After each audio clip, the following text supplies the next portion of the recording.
नमस्ते दोस्तों। आज हम बात करने वाले हैं एक ऐसी टेक्नोलॉजी के बारे में जो शायद हमारे गैजेट्स इस्तेमाल करने का पूरा तरीका ही बदल दे। जी हाँ, मैं बात कर रहा हूं मेटा और रे-बैन के नए एआई स्मार्ट ग्लासेस की।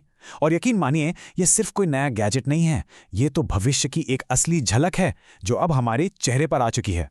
तो चलिए सीधे मुद्दे पर आते हैं। आज का सबसे बड़ा सवाल, क्या आप एक ऐसा भविष्य सोच सकते हैं जहां कुछ भी जानने के लिए आपको अपनी जेब से फोन निकालने की जरूरत ही ना पड़े, जहां सारी जानकारी आपकी आंखों के ठीक सामने हो?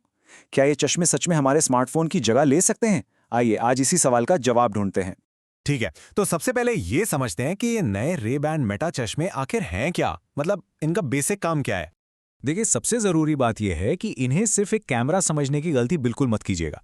इन्हें डिज़ाइन ही इसलिए किया गया है ताकि आपकी रोज़मर्रा की ज़िंदगी का हिस्सा बन सकें। एक ऐसा टूल जो आपको दुनिया से जोड़े रखता है, और वो भी पूरी तरह से हैंड्स फ्री। अब बात करते हैं इनके फीचर्स की, जो वाकई कमाल के हैं। सबसे पहले इसमें है एक 12 मेगापिक्सल का कैमरा जो 3K वीडियो रिकॉर्ड करता है, वो भी सीधे आपके नज़रिए से। ऑडियो की तो बात ही क्या, आप स्पॉटिफाई या अमेजॉन म्यूजिक से गाने सुन सकते हैं, कॉल्स कर सकते हैं, और वो भी ज़बरदस्त साउंड क्वालिटी में इसके 6 माइक्रोफोन के साथ। और हाँ, आप बिना हाथ लगाए मैसेज भेज सकते हैं, किसी भी भाषा को लाइव ट्रांसलेट कर सकते हैं, और मेटा के एआई असिस्टेंट से तो बात कर ही सकते हैं। लेकिन असली गेम चेंजर तो कुछ और है। मैं बात कर रहा हूं इनके हाई एंड मॉडल की, जिसे डिस्प्ले मॉडल कहा जा रहा है। और दोस्तों, ये सिर्फ एक अपग्रेड नहीं है, ये स्मार्ट चश्मों की दुनिया में एक बहुत बहुत बड़ी छलांग है। चलिए देखते हैं कैसे। तो बेसिकली इसके दो लेवल हैं। एक है स्टैंडर्ड एआई चश्मा, जिसमें आपको कैमरा और ऑडियो वाले सारे एआई फीचर्स मिलते हैं। लेकिन फिर आता है डिस्प्ले मॉडल, जो इन सब के अलावा दो जादुई चीजें देता है। पहली, लेंस के अंदर ही एक पॉपअप डिस्प्ले, और दूसरी, इसे कंट्रोल करने के लिए एक न्यूरल बैंड। अब आप सोच रहे होंगे ये न्यूरल बैंड क्या चीज़ है, तो सुनिए। ये एक रिस्ट बैंड है जिसे आप अपनी कलाई पर पहनते हैं, और ये आपके हाथ की मांसपेशियों से निकलने वाले इलेक्ट्रिक सिग्नल्स को पढ़ता है। इसका मतलब ये है कि आपकी उंगलियों के छोटे छोटे हल्के से इशारे चश्मे के लिए कमांड बन जाते हैं। बिल्कुल किसी साइंस फिक्शन फिल्म जैसा लगता है ना। और इसे इस्तेमाल करना एकदम आसान। कुछ सिलेक्ट करना है, उंगलियों को पिंच कीजिए। वापस जाना है, उंगलियों को टैप कीजिए। स्क्रॉल करना है, बस एक स्वाइप। और सबसे मज़ेदार बात यह है कि आप ये इशारे इतने आराम से कर सकते हैं कि किसी को पता भी नहीं चलेगा, भले ही आप ये सब टेबल के नीचे ही क्यों ना कर रहे हो। तो इस डिस्प्ले पर आखिर दिखता क्या है, जरा सोचिए। आपको मैप्स के डायरेक्शन सीधे आपके आंखों के सामने दिख रहे हैं। आप किसी और भाषा में बात कर रहे हैं और उसके सबटाइटल्स लाइव चल रहे हैं। आप इंस्टाग्राम रील्स देख सकते हैं, मैसेज पढ़ सकते हैं, और यहां तक कि वीडियो कॉल पर सामने वाले को भी देख सकते हैं। और ये सब फोन को हाथ लगाए बिना। ठीक है, अब तक तो सब कुछ बहुत रोमांचक लग रहा है, जादू जैसा, है ना? लेकिन अब थोड़ा हकीकत की दुनिया में वापस आते हैं और देखते हैं कि इस टेक्नोलॉजी की अच्छाइयाँ और बुराइयाँ आखिर हैं क्या। देखिए, जब ये लॉन्च हुए तो लोगों का उत्साह देखने लायक था। एक रेडिट यूजर ने तो यहां तक लिखा कि ये एक गेम चेंजर पल है।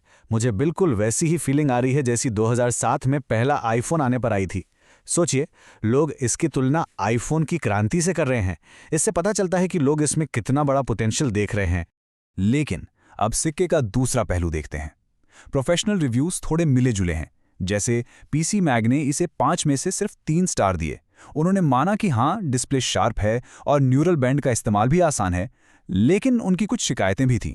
जैसे कि ये ज़्यादातर मेटा के ऐप्स में ही बंधा हुआ है, इसमें सारे ऐप्स के नोटिफिकेशंस नहीं आते, और कुछ लोगों को इसके फ्रेम्स थोड़े मोटे भी लग सकते हैं। वैसे एक अच्छी खबर उन लाखों लोगों के लिए है जो पावर वाला चश्मा पहनते हैं। मेटा ने आपके बारे में भी सोचा है। उन्होंने 2 नए स्टाइल, ब्लेजर और स्क्राइबर, खास तौर पर प्रिस्क्रिप्शन लेंस वालों के लिए ही बनाए हैं।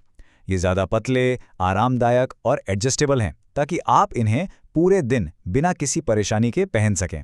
चलिए, अब बात करते हैं अपने देश की, भारत की।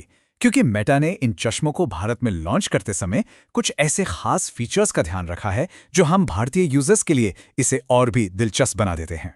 तो सबसे पहले कीमत। भारत में इन स्मार्ट ग्लासेस की शुरुआती कीमत 39,900 रुपये रखी गई है। हाँ, ये कीमत इसे एक प्रीमियम गैजेट बनाती है, लेकिन इसके फीचर्स को देखते हुए कई लोगों के लिए ये यकीनन आकर्षक हो सकती है। और अब देखिए कि भारत के लिए खास क्या है।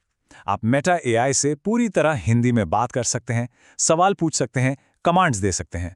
एक ऑप्शन के तौर पर बॉलीवुड एक्ट्रेस दीपिका पादुकोण की आवाज भी दी गई है। और सबसे बड़ी बात, यूपीआई पेमेंट की टेस्टिंग चल रही है। सोचिए, आप क्यूआर कोड को देखकर बस कहेंगे स्कैन करो और पे करो, और पेमेंट हो जाएगा। साथ ही ये आपके व्हाट्सएप चैट्स की समरी भी आपको पढ़कर सुना सकता है। कमाल है ना? तो इतना सब कुछ देखने के बाद हम वापस अपने उसी शुरुआती सवाल पर आते हैं। इन सभी फीचर्स और चुनौतियों को देखते हुए क्या ये सच में अगला स्मार्टफोन बनने की राह पर है? मेटा के सीईओ मार्क ज़करबर्ग का विजन तो बहुत बड़ा है। उनका कहना है कुछ सालों में ऐसी दुनिया की कल्पना करना मुश्किल है जहां ज़्यादातर लोग एआई चश्मे न पहन रहे हों। ये दिखाता है कि कंपनी इस टेक्नोलॉजी को लेकर कितनी ज़्यादा सीरियस है। तो कुल मिलाकर तस्वीर ये बनती है, एक तरफ इसमें अगला आईफोन मोमेंट बनने की पूरी क्षमता है, लेकिन दूसरी तरफ कुछ बड़ी चुनौतियां भी हैं, जैसे कि इसकी ज़्यादा कीमत और बैटरी लाइफ की सीमाएं। और हाँ, सबसे बड़ा सवाल प्राइवेसी। क्या आपके आसपास के लोग इस बात से सहज होंगे कि आप हर वक्त एक कैमरा पहनकर घूम रहे हैं? समाज इसे स्वीकार करेगा या नहीं, ये देखना भी बाकी है। इसमें कोई शक नहीं कि ये टेक्नोलॉजी भविष्य की ही एक झलक है, लेकिन सबसे बड़ा सवाल ये है, क्या आप और हम एक ऐसे भविष्य के लिए तैयार हैं जहां टेक्नोलॉजी हमारी जेब में नहीं बल्कि हमारी आंखों पर होगी? इस पर सोचिएगा जरूर। देखने के लिए धन्यवाद।